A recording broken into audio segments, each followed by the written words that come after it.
Days before the deadline for Arizona lawmakers to pass a budget, State Representative Joseph Chaplik said he would refuse to vote for a GOP-negotiated spending plan unless he got something in return.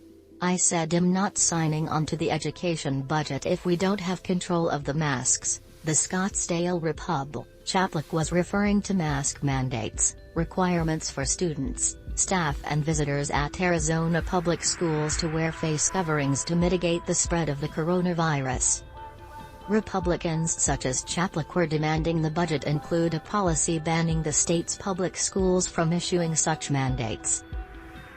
The controversial ban on mask mandates is now scheduled to take effect on September 29 after Chaplik and other Republicans got their way.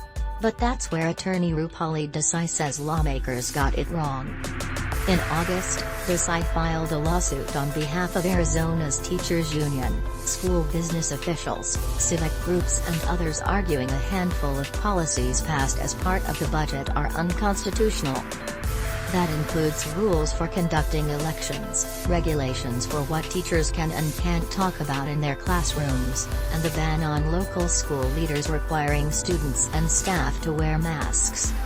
What all those policies have in common, Desai says, is they have nothing in common with the budget.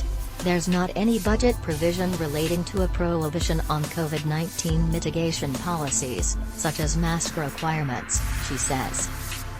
It's simply a substantive policy that was put in here because certain legislators insisted that it be in there if somebody wanted them to vote on a budget. The city of Phoenix later filed a separate lawsuit making the same argument.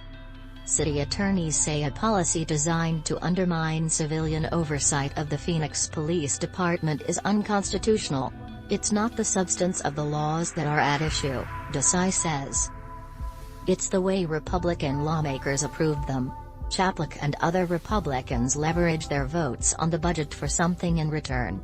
It's a common tactic in many states, even in Congress, called horse trading. When legislators negotiate a budget, there are typically a dozen or so bills that detail the spending plan. One is known as the feed bill. It's a list of all the appropriations of state revenues,